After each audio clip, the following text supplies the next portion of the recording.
And I still, to this day, Counsel, don't see anything wrong with taking the Ayatollah's money and sending it to support the Nicaraguan freedom fighters. They have basically said to the entire United States, we don't care what the people say, we don't care what the Congress says, we don't care what the other oversight organizations say, we're going to find some way to rid the planet of communism, and we don't care who gets killed in the process. As long as there is breath in this body, I will speak and work, strive and struggle for the cause of the Nicaraguan freedom fighters. Freedom fighters, they are not. They are terrorists. Wait a minute. This isn't the way the Constitution was set up. This isn't what the Founding Fathers intended. You start out breaking foreign laws, since most countries have laws against secretly overthrowing their governments, and then you end up breaking the law at home. Sometimes you have to go above the written law. They were willing to literally put the Constitution at risk because they believed somehow there was a higher order of things. We have liberty, and the only way we're going to keep liberty is to have people who are strong, like Reagan and North. Violence is not the answer. You don't teach the democratic way by shoving an M16 down somebody's throat. And if we continue these policies to rob ourselves in order to feed this national security monster, we are going to continue to degrade American life. We're only talking about subverting the Constitution, that's all. During this 200th anniversary of our Constitution, what Jackson Browne sings about is history, past and present. I'm Bill Moyers, and in this personal essay, we'll look at that government in the shadows. Next week, Congress will publish a report on the Iran-Contra scandal. My colleagues and I have been investigating it ourselves. In this broadcast, we'll look at what we learned about the secret government in the hearings this summer, the wars and tragedies that have been a part of it for 40 years, and where it will take us if we, the people, let it.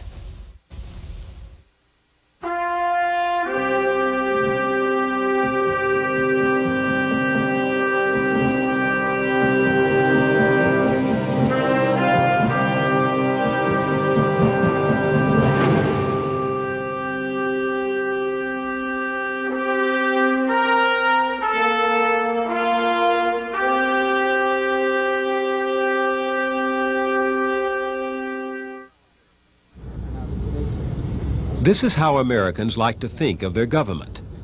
Its values are enshrined in beautiful monuments and noble inscriptions, the temples of our national faith. But for 40 years, a secret government has been growing behind these stately tributes to American ideals, growing like a cancer on the Constitution. It's what people were talking about this summer. They were talking about the abuse of secret power, a breach of faith. Not everybody tells the truth. Not everybody thinks the public is entitled to know the truth. And not everybody thinks they should go by the law. But I don't think we'll ever know the truth about what really happened. I mean, I feel like there's still lies out there, and we still don't know. The thing I started thinking was, this must happen all the time. This time they just got caught.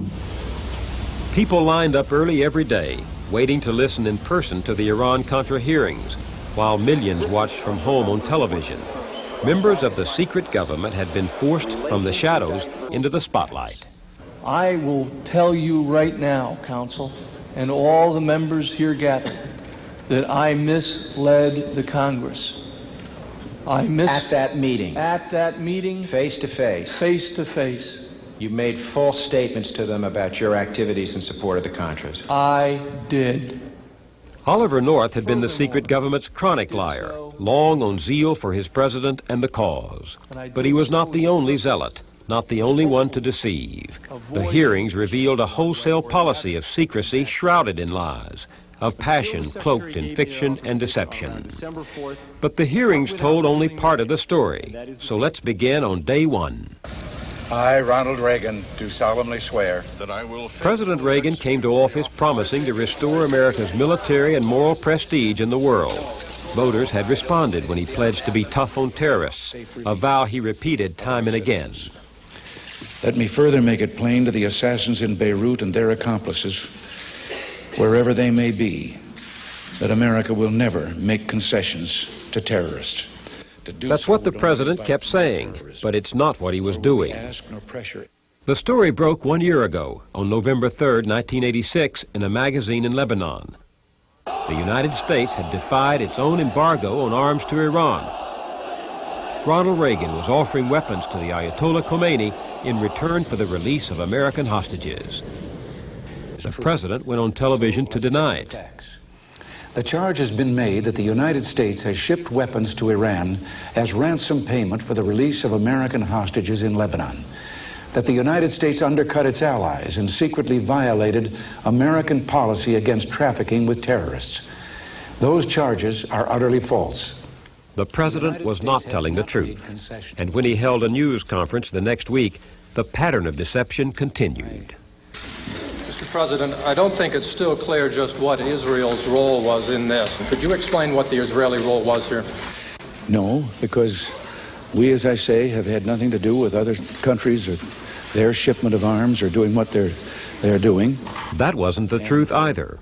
Half an hour later, the White House press office corrected the president. Israel had been a key player in the sale of arms to Iran. Rapidly now, the web of secrets was unraveling.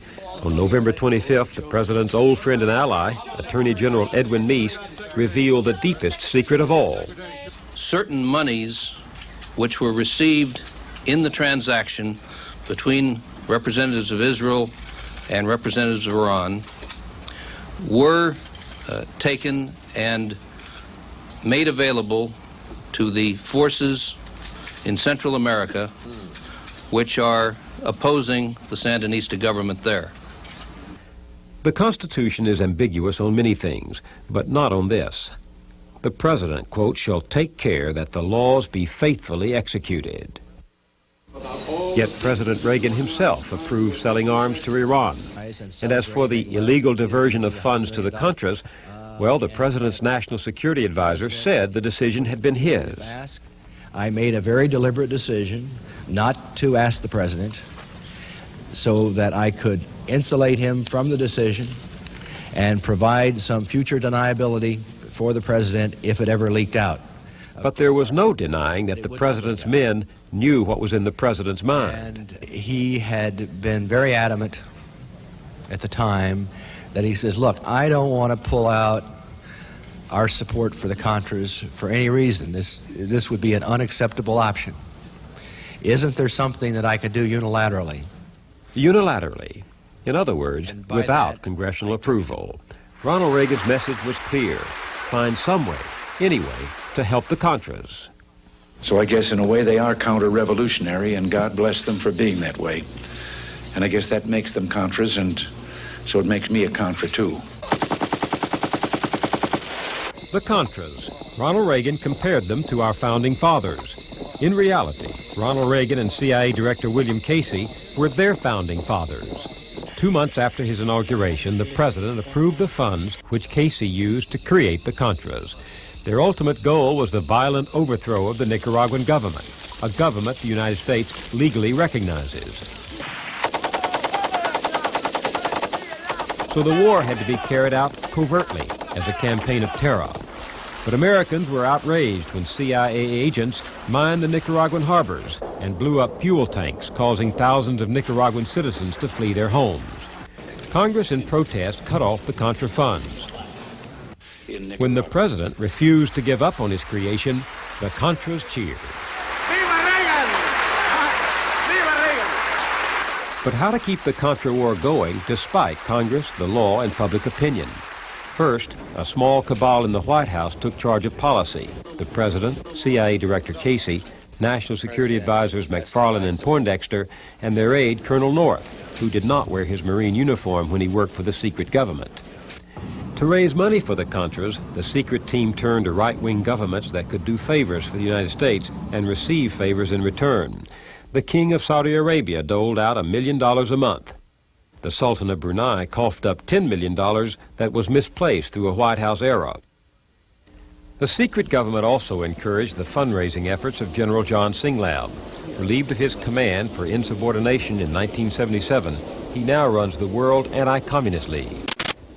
I represent hundreds of thousands of Americans who are sympathetic to your cause and want to help. Here at home, wealthy right-wingers were solicited directly by Oliver North. Some of them were told their contributions would get them invited to the Oval Office. Conservative activist Carl Channell, who later pleaded guilty to conspiracy to defraud the government, worked directly with Colonel North, pumping donors like investor Joseph Aboyle. I take it your encounters invariably involved both Mr. Channell and Colonel North, and maybe Channell took you to North and then you met with North and then subsequently you would meet with Channell, but in a sense they worked as a team. In a sense, yes. Mrs. Garwood, is that true in your instance as well? I would say that's a fairly accurate description. All this was being done to advance the president's policies, but it wasn't enough. To get around the law, the White House then enlisted the services of something called the Enterprise. The Enterprise is the group of companies that Mr. Hakim formed to manage the Contra and the Iranian project. Who controls the Enterprise? I exercised overall control. General Richard Secord has been in and out of covert operations for a quarter century. One of the first Americans to fly secret missions in Vietnam, he also helped run the CIA's secret war in Laos. Secord became a major Pentagon figure in foreign military sales, especially to the Shah of Iran. That's where he met this man, Albert Hakim. Not only was I presented with an opportunity to help my country, the United States, and my native land, Iran, but at the same time, I had the opportunity to profit financially. Albert Hakim was Secord's partner in the Enterprise. Born in Iran, he made millions selling American-made arms to the Shah, often relying on bribes and illegal payoffs to ease the way. Now he handled financial matters for the Enterprise. Like any good business, the Enterprise was designed to make money. Am I correct, Mr. Secord, that from December 1984 until July 1985, you were engaged in selling arms to the Contras for profit? That's correct. Then, at the direct request of the secret White House team, the Enterprise brokered American arms to the Ayatollah Khomeini. Beyond Secord and Hakim, it grew to include a shadowy network of arms dealers, fraudulent companies, and secret bank accounts. The Enterprise was, as Senator Daniel Inouye put it, a shadowy government with its own Air Force, its own Navy, its own fundraising mechanism, and the ability to pursue its own ideas of the national interest, free from all checks and balances, and free from the law itself. Here's just one example of how the Enterprise worked. With the full knowledge of William Casey and Oliver North, Secord and Hakim controlled secret bank accounts in Switzerland that received those contributions from private citizens. The money was then funneled to the Contras. One donor was Joseph Coors, the millionaire beer tycoon. Coors met directly with Casey, who referred him to North. I told him that I was interested in seeing what I could do, and I asked him for his recommendations. And did North, subsequent to the meeting, provide you the Swiss bank account name and number to which your payment should be made? Yes, he did. Joseph Coors deposited $65,000 into the secret account, but that was peanuts compared to the arms deals. Secord purchased 1,000 missiles from the CIA for $3.7 million and sold them to an Iranian middleman for $10 million. On that one transaction alone, after expenses, the Enterprise made a profit of $5.5 million, almost 200%. Its overall profits on the sales to Iran may have been as much as $15 million. You did, in fact, use some of those proceeds, approximately, and correct me if my recollection is wrong, about $3.5 million for the Contra effort in Central America. Yes, sir. But most of the money never reached the Contras, including $8 million remaining today in a private Swiss account.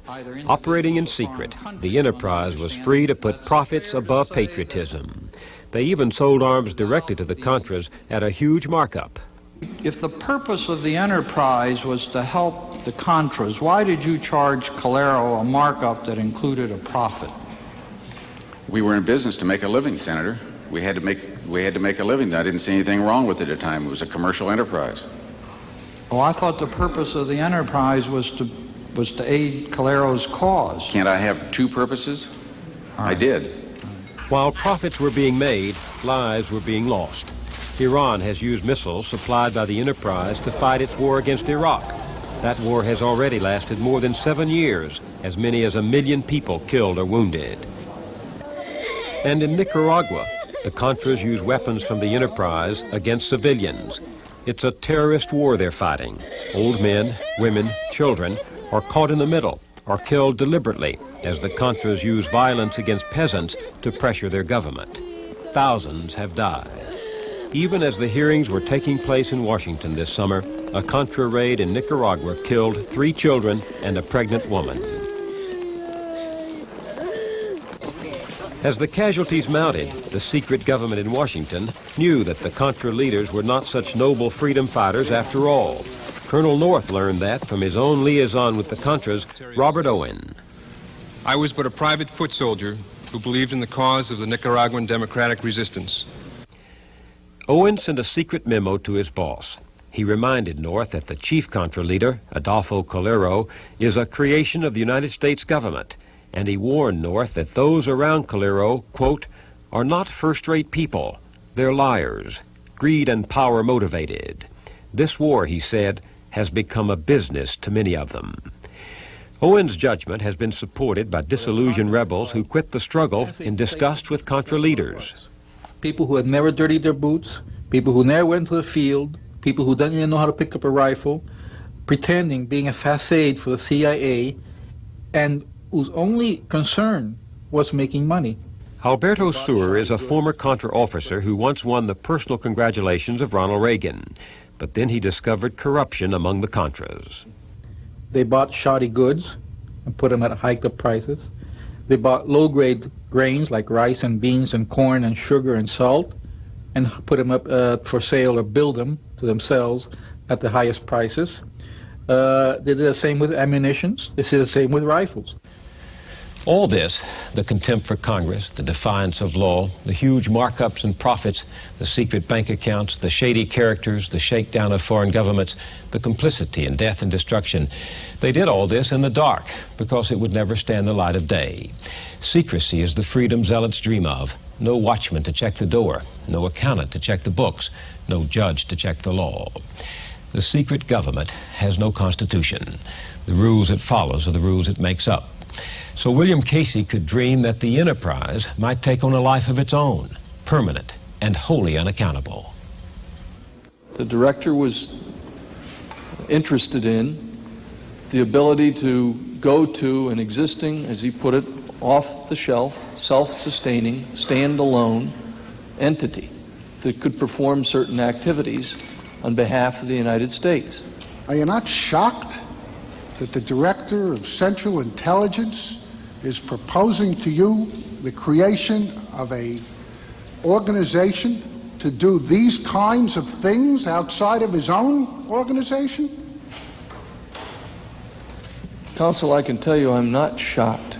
They were willing to literally put the Constitution at risk because they believed somehow there was a higher order of things, that the ends do in fact are justified by the means. That's the most Marxist, totalitarian doctrine I've ever heard of in my life.